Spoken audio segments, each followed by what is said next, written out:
Hello संग माने welcome to my channel. आज आम पोड़ पिठा बनैबा।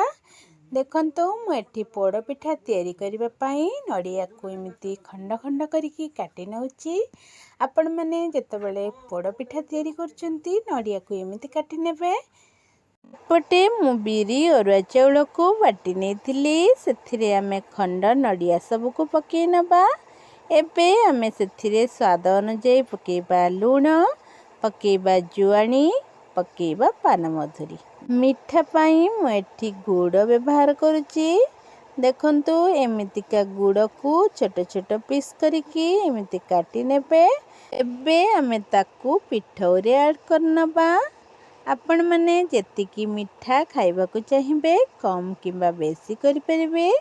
एबे आमे गुड़ नड़िया सबु तक गोले नबा।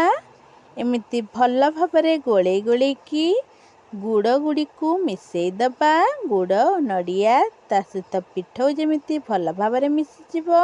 एपटे आमे कड़ाई गरम करके सेथिरे दबा तेल। आपण तेल जगार घी भी दे परिबे। तेल भल भाबरे गरम हो गला परे आपण एथिरे फ्लेवर पई किछि जीरा पकीबे। तापरे पिठौ को ढाली नेबे। एबे आमे पिठौ सब तक ढाली नेउचु।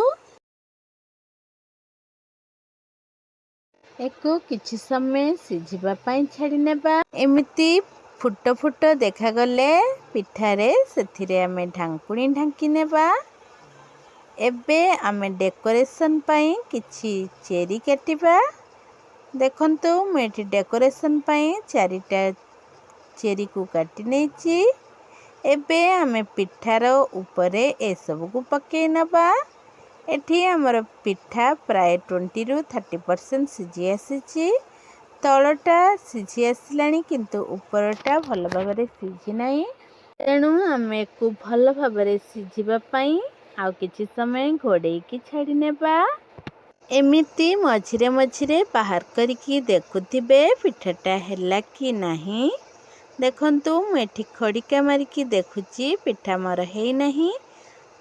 देखंतु एठी हमर पिठा भल भाबरे सिझी जाईची। मु ताकू ओलटेई नेथिली। एबे आमे पिठा को काटी नेबा। देखंतु मु एठी पिठा को काटी नउची। केते सुंदर आ टेस्टी बनिची। आपण माननकु केमिति लागिला।